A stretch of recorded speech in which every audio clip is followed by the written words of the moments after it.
It's story time. The Swan Princess.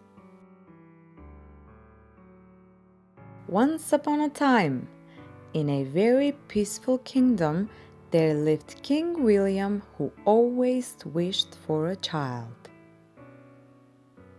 One day, the king was blessed with a baby girl, newborn Princess Odette. In a nearby kingdom, there lived Queen Huberta, mother of the young Prince Derek. Both parents decided to betroth their children in the hopes of uniting their kingdoms. The evil sorcerer Rothbard had only one goal in his life, and that was to take King William's kingdom. Threatened by Odette's birth, he decided to master a type of dark magic known as the Forbidden Arts. But before he made his move, he was attacked by King William's men and stopped. Instead of sentencing him to death, King William spared Rothbard's life and he banished him from the kingdom. However, before leaving, Rothbard swears that he would get his powers back and steal everything from the king. Every summer, King William and Queen Huberta would have Odette and Derek met with the hope of them to fall in love. As children, this fails miserably, but when the years passed and the two reached adulthood, they fell in love.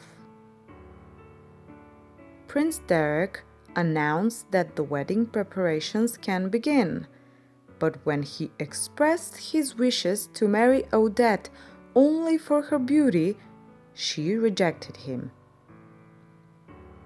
The princess wanted to be loved for her inner and not just her outer beauty. At that moment, Princess Odette and King William left Huberta's kingdom, and then something terrible happened.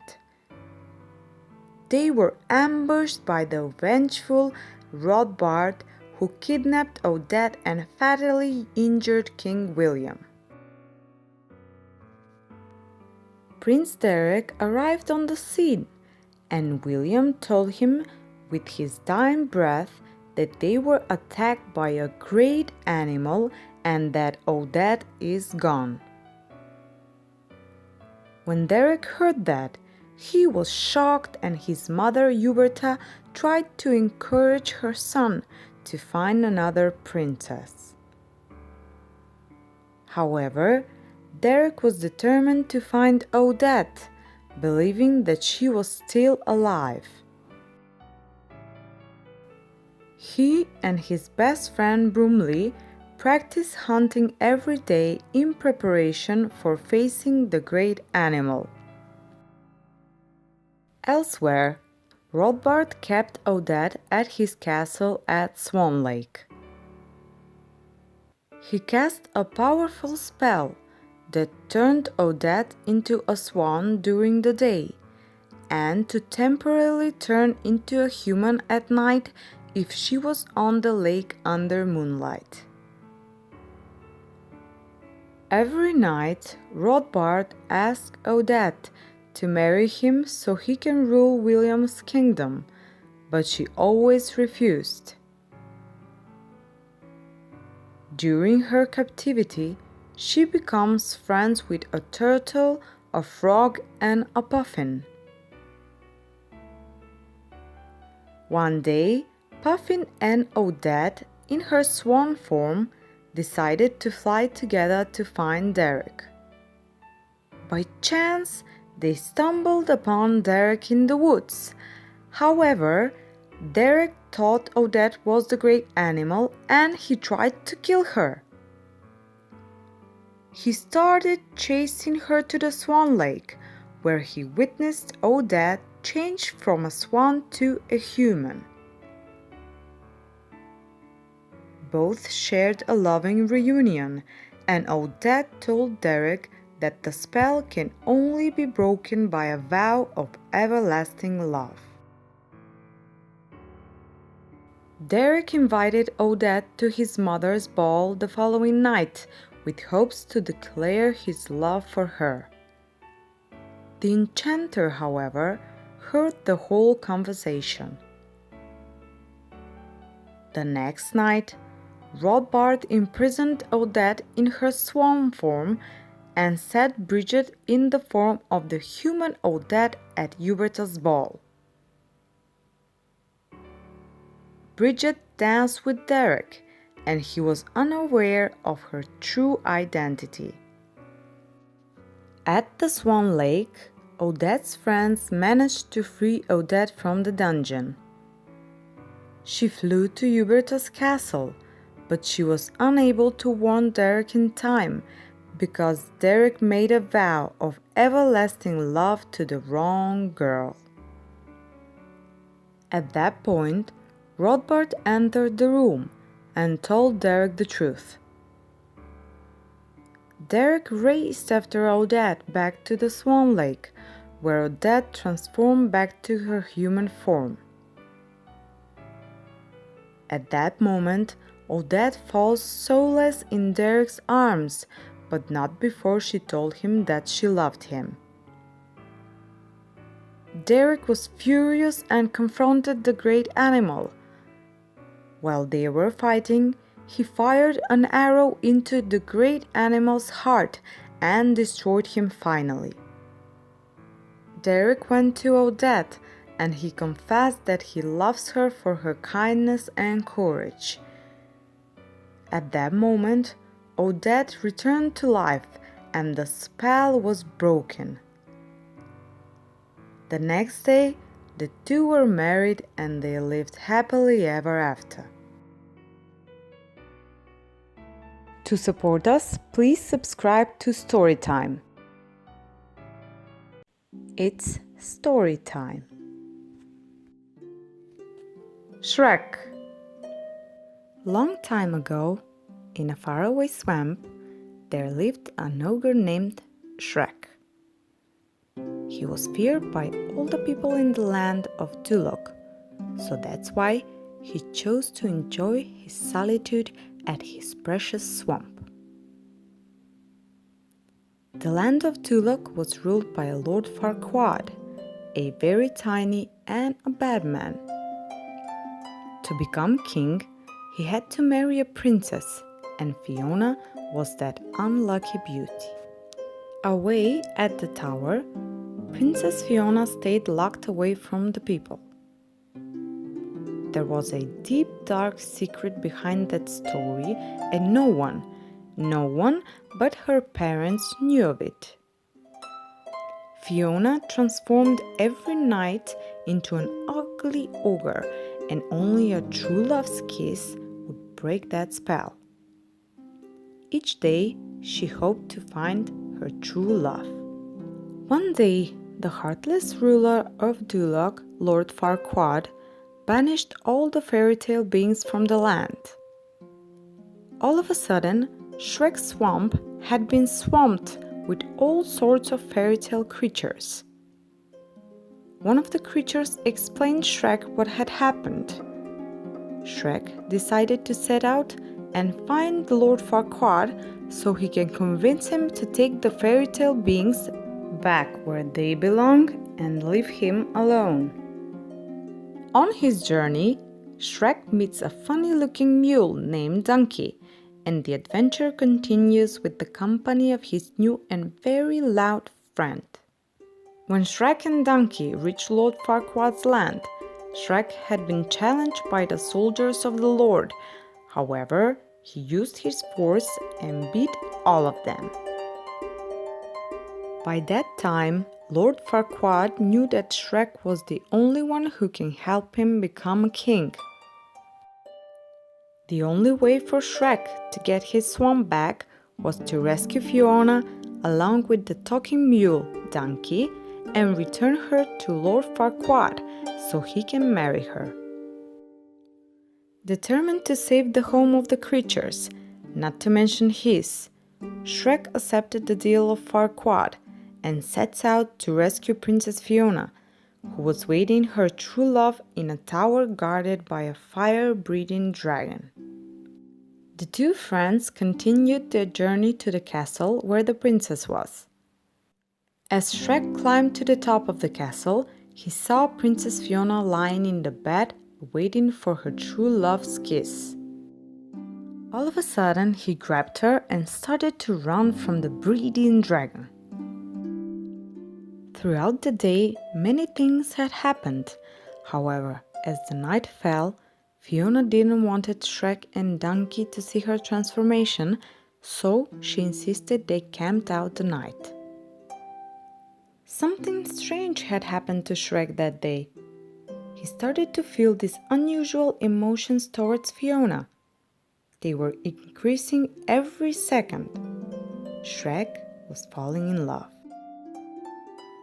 When Shrek tried to get some rest from the long day, Donkey decided to check on the princess, but instead of a princess, he saw a huge green ogre in Fiona's clothes. Donkey tried to scream, but Fiona covered his mouth and begged Donkey not to tell Shrek. At that moment, Shrek woke up and overheard Fiona saying, "Who'd love a green ugly ogre?" thinking that those words were meant for him. So he got disappointed and went back to sleep. By the morning, Lord Farquaad arrived at the camp to take Fiona at his palace. As they stood there, he told Fiona that he wanted to marry her the other day.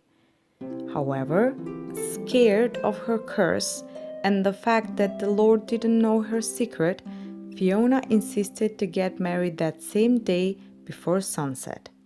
Since the deed was done, Lord Farquaad told Shrek that all the fairy tale creatures were gone from his swamp and that he can go back home. Disappointed from the unrequited love, Shrek got back to the swamp with Donkey. Shrek loved the princess, but he thought that she didn't love him back, and when Donkey analyzed the whole situation, he explained the real reason behind Fiona's behavior. When Shrek realized that Fiona was that green ugly ogre, he hurried to stop the wedding. Shrek got there, and he told Fiona that Farquaad wanted to marry her just to be king. Farquaad denied it, of course. At that precise moment, sunset hit the land, and Fiona started to change into an ogre. Lord Farquaad was disgusted by the looks, and Shrek was amazed. Shrek went to her and kissed her, and then Fiona started to turn into true love's form. She was so confused that she was still an ogre, but Shrek thought she had never been more beautiful. To support us, please subscribe to Storytime. It's story time. Who is happy? The peacock and the crow. A crow lived in the forest and was absolutely satisfied in life. But one day he saw a swan. "This swan is so white," he thought, "and I am so black. This one must be the happiest bird in the world." He expressed his thought to the swan. "Actually," the swan replied, "I was feeling that I was the happiest bird around until I saw a parrot, which has two colors. I now think the parrot is the happiest bird in creation." The crow then approached the parrot. The parrot explained. I lived a very happy life until I saw a peacock. I have only 2 colors, but the peacock has multiple colors. The crow then visited a peacock in the zoo and saw that hundreds of people had gathered to see him. After the people had left, the crow approached the peacock. "Dear peacock," the crow said, "you are so beautiful. Every day, thousands of people come to see you. When people see me, they immediately shoo me away. I think you are the happiest bird on the planet." The peacock replied, "I always thought that I was the most beautiful and happy bird on the planet. But because of my beauty, I am entrapped in the zoo. I have examined the zoo very carefully, and I have realized that the crow is the only bird not kept in a cage. So, for the past few days, I have been thinking that if I were a crow, I would happily roam everywhere." Moral of the story: person who is satisfied with what she has is the happiest person in the world. To support us, please subscribe to Storytime. It's story time. A wise old owl. Once upon a time there lived an old owl in an oak. Every day he would see a lot of incidents happening around him. Yesterday he saw a boy who helped an old man carry his heavy basket. Today he saw a very young girl shouting at her mother. The more he saw, the less he spoke. As time passed by, he spoke less and heard more. He heard people talking and telling different stories. He heard a woman saying that an elephant jumped over a fence. He also heard a man saying that he had never made a mistake. The old owl saw and heard about what happened to a lot of people. Some became better and some became worse. However, the old owl had become wiser and wiser each day. Moral of the story: observe more, listen more, and talk less. This will make you a wise person. To support us, please subscribe to Storytime. It's story time. Hard work always pays. Once there lived 2 friends called Barry and Gary. They were very good friends and did everything together. One day, they came to the city with the goal to earn money. They have heard about a very wealthy merchant and went to him looking for a job. The merchant gave each of them a cane basket. Then he pointed towards a well in his garden, saying, "Take these baskets and draw water from the well till dusk. That is your job." At that moment, Barry thought the idea to draw water in a cane basket was foolish, so he went to sleep.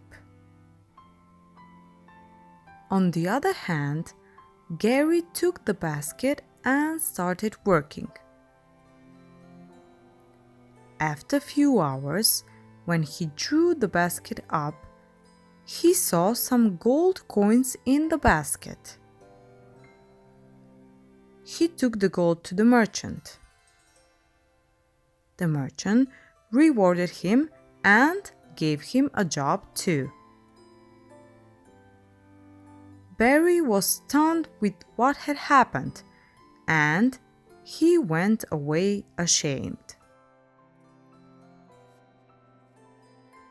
To support us, please subscribe to Storytime.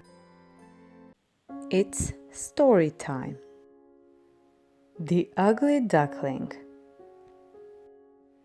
This is the amazing story of a small duckling whom everyone thought he'd be ugly before he grew up to be something else. Away back on an old farm lived Mother Duck. She waited patiently day and night for her babies to hatch. One day, the eggs hatched and popped out 6 chirpy ducklings. But one egg was bigger and browner than the rest, and it didn't hatch. Mother Duck was confused. Did I count the eggs wrongly? I know I had 6 eggs. And in that moment, the last egg hatched. A strange-looking duckling with gray feathers that should have been yellow came out of the egg, staring at a worried mother. I don't understand how this ugly duckling can be one of mine, said the worried Mother Duck, shaking her head. The gray duckling certainly wasn't pretty, but he was eating far more than his brothers, and he was outgrowing them. As the days passed by, the poor ugly duckling became more unhappy. For starters, his brothers didn't want to play with him, and all the farmyard folks laughed at him because he was very clumsy. "My poor little ugly duckling, why are you so different from the others?" said his mother, and the ugly duckling felt worse than ever. He was so sad that he secretly wept at night, thinking, "Why am I different from my brothers? Nobody loves me. They all tease me." One day, he decided to run away from the farmyard. He wanted to ask other animals questions he couldn't understand himself. At the pond, he saw other birds and asked them, "Do you know of any ducklings with gray feathers like mine?" "We don't know anyone as ugly as you," answered the birds. Determined to find out the truth, he went to another pond where a pair of large geese gave him the same answer to his question. Traveling for days, he got himself near an old country farm. The farmer and his wife allowed the ugly duckling to live with them in hopes that the duckling would lay eggs for them to eat. But the ugly duckling laid not a single egg. Though the farmer and his wife had grown fond of the ugly duckling, they had no more room for him in their house. As he shut the door, he said through sadness, "Go find yourself a family that will love you." The ugly duckling hung his head and waddled far away from the farmer's house. Winter came, and the water in the reed bed froze. The duckling waddled over frozen bundles of sticks and frozen piles of dung. Even if all this waddling made him colder than ever, miraculously he survived the cold winter.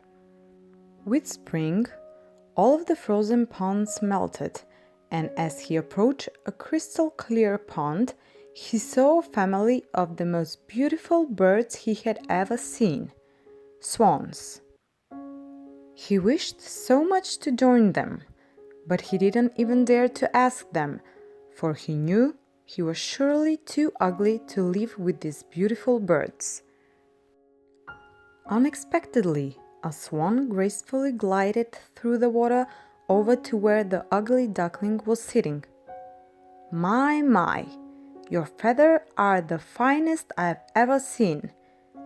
How they gleam in the sun!" the swan exclaimed to the ugly duckling.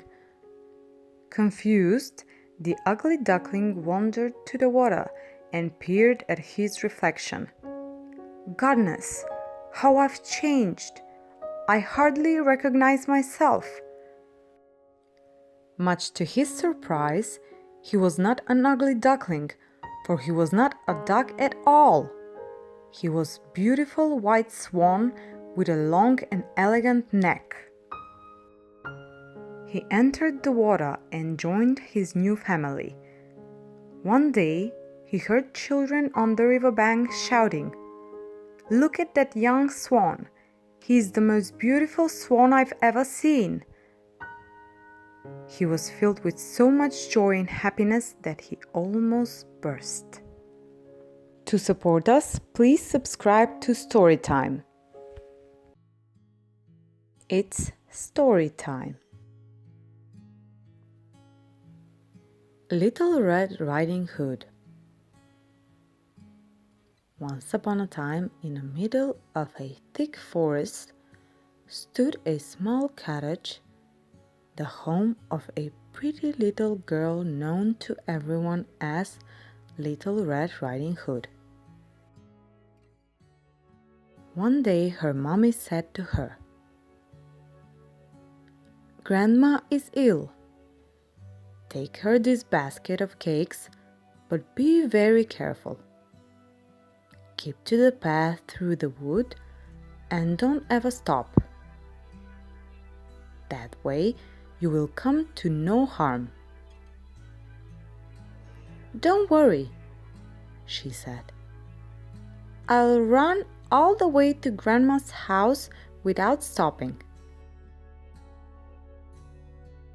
The little girl made her way through the wood, but she would soon forget her mother's wise words.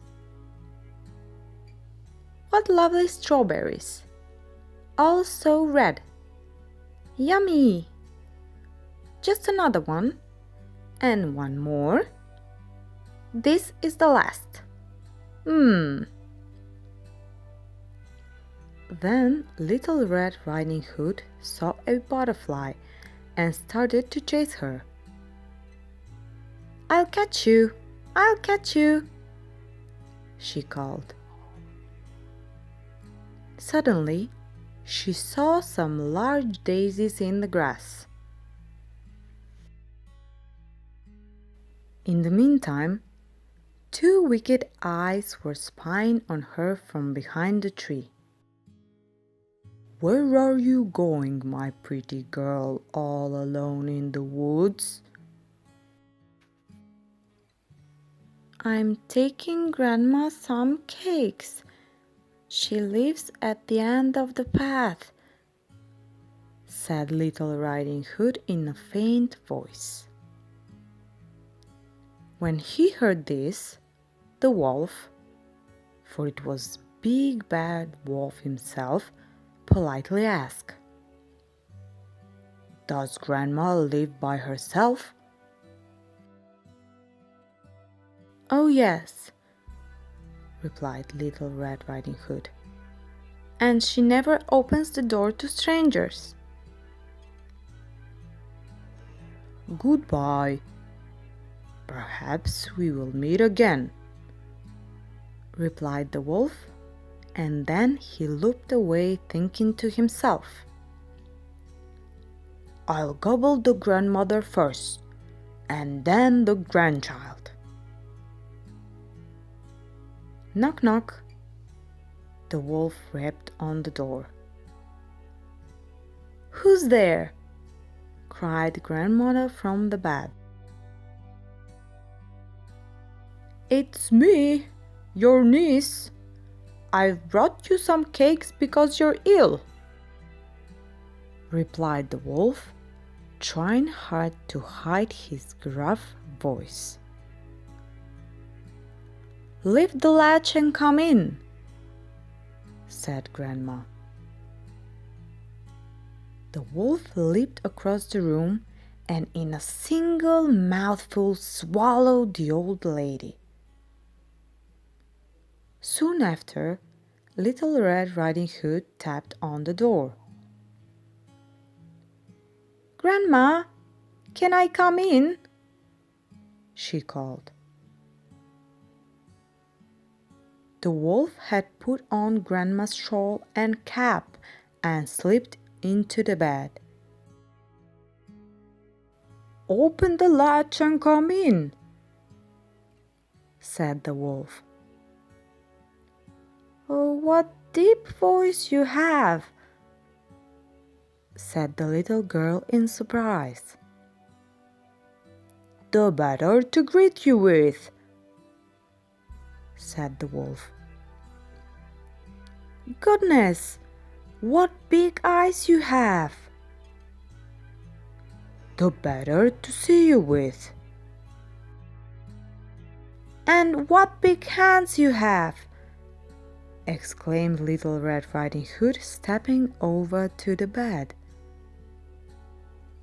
The better to hug you with, said the wolf. Oh, what a big mouth you have, the little girl murmured in a weak voice. The better to eat you with, growled the wolf, and jumping out of bed he swallowed her too. Then, with a fat, full tummy, he fell asleep.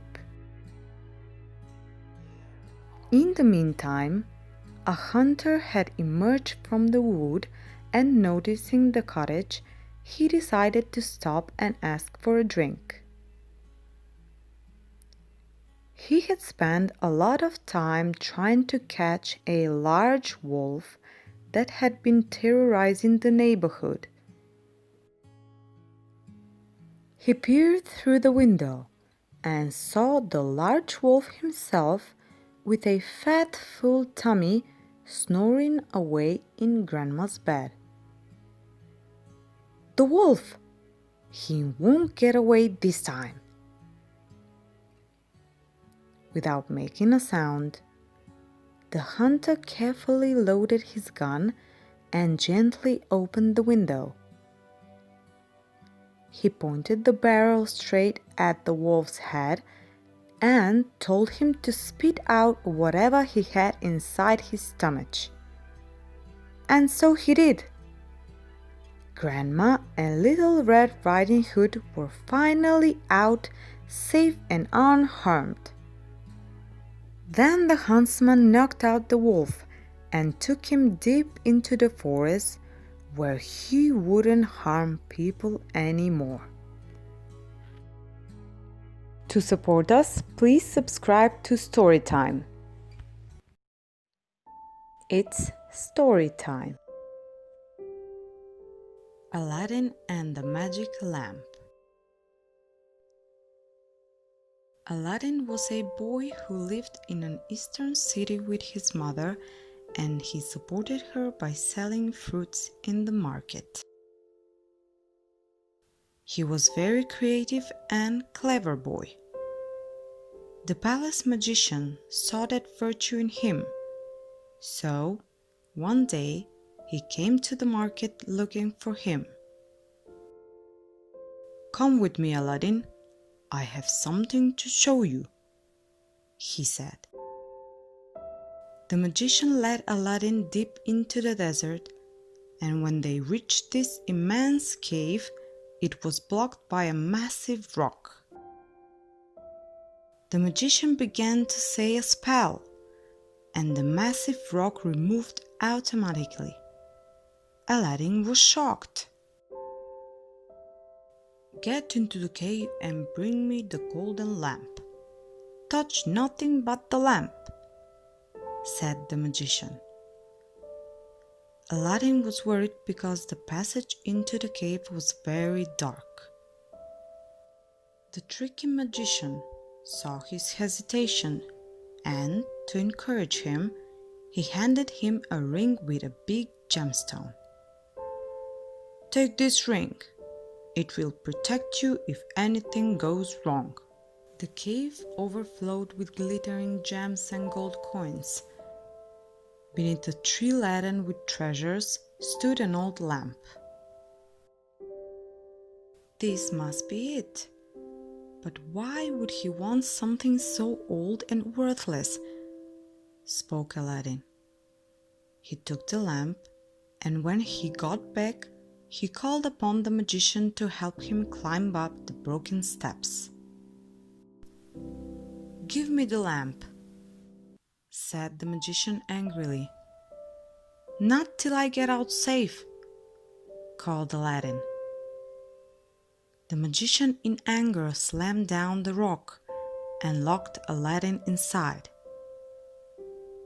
His plan was to take the magic lamp just to himself and leave Aladdin behind in the desert. Aladdin stood there, thinking of a way to get out the cave, but nothing.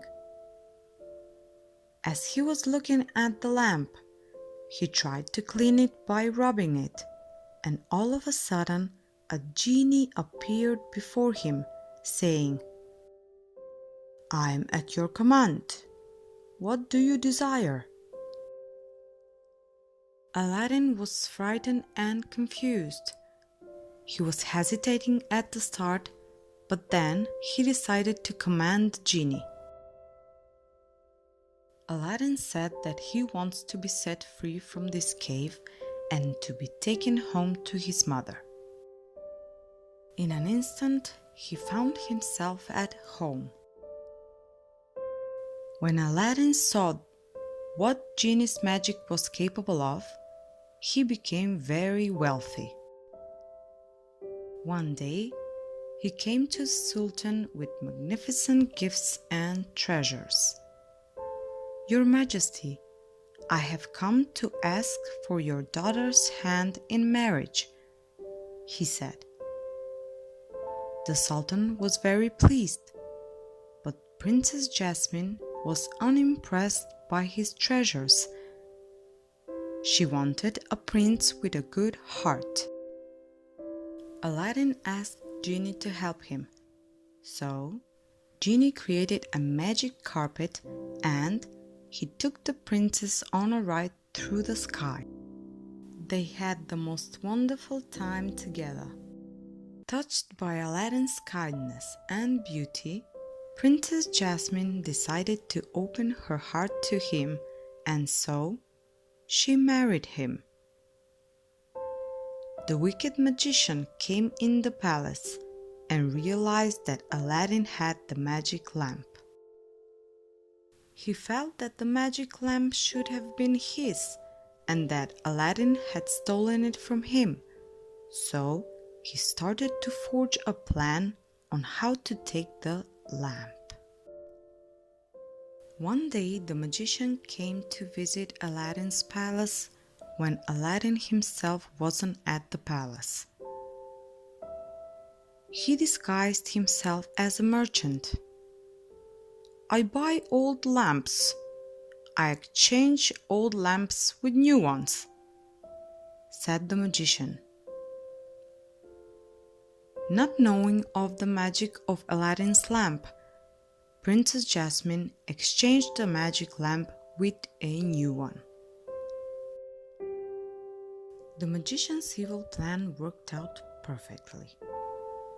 Now that he had the lamp, he wanted to use it to take Princess Jasmine and Aladdin's palace for himself. That was his plan all along. He commanded Genie to move Aladdin's palace to the desert along with the princess. When Aladdin returned home, he was shocked to see that everything has vanished. Then he heard that the magician was living far off in the desert in his palace with the princess. He took everything from him. He went to search for them in the desert, and when he got to the palace, the princess hugged him tightly. She told him what had happened, so they secretly slipped a sleeping pill into the magician's wine. Then Aladdin snatched the magic lamp from his belt and rubbed it. He ordered Genie to move the palace back to where it was and leave the magician alone in the desert. Aladdin was so satisfied and happy. "You have granted so many of my wishes. Now I want to repay you by giving you your freedom," said Aladdin. Genie was surprised. "Of all my many masters, not even one has ever wished for something from me.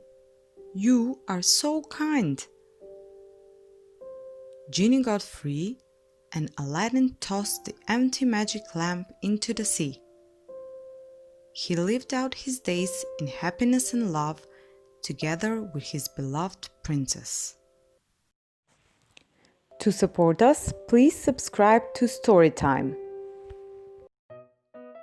It's story time. Unhelpful friends. Bunny Rabbit lived in the forest. He had many friends. He was proud of them. One day, Bunny Rabbit heard the loud barking of wild dogs. He was very scared and decided to ask for help. He quickly went to his friend Deer. He said, "Dear friend, some wild dogs are chasing me. Can you chase them away with your sharp antlers?" The deer said, "That is right, I can. But now I am busy. Why don't you ask the bear for help?" Bunny Rabbit ran to the bear. "My dear friend, you are very strong. Please help me. Some wild dogs are after me. Please chase them away," he requested to the bear. The bear replied, "I am sorry. I am hungry and tired. I need to find some food. Please ask the monkey for help." Poor Bunny went to the monkey, the elephant, the goat, and all his other friends. Bunny felt sad that nobody was ready to help him. He understood that he had to think of a way out by himself. He hid under a bush. He lay very still. The wild dogs did not find the bunny. They went chasing other animals. Bunny Rabbit learned that he had to learn to survive by himself, not depending on his unhelpful friends. Moral of the story: it is better to rely on yourself than depend on others. To support us, please subscribe to Storytime. It's story time. The Selfish Horse. Once a trader had a donkey and a horse. Every day, he would load the donkey heavily and go to the city to sell things. One hot day, the donkey started feeling dizzy. The trader saw that, so he asked the horse to take some of his load. However, the horse refused, saying that it was not his duty to carry loads. After a while, the donkey fell down and died due to the extreme heat. Then the trader put all the load on the horse's back and continued his journey. Moral of the story: one who does not help his friend in need will face problems by himself in the long run. To support us, please subscribe to Storytime.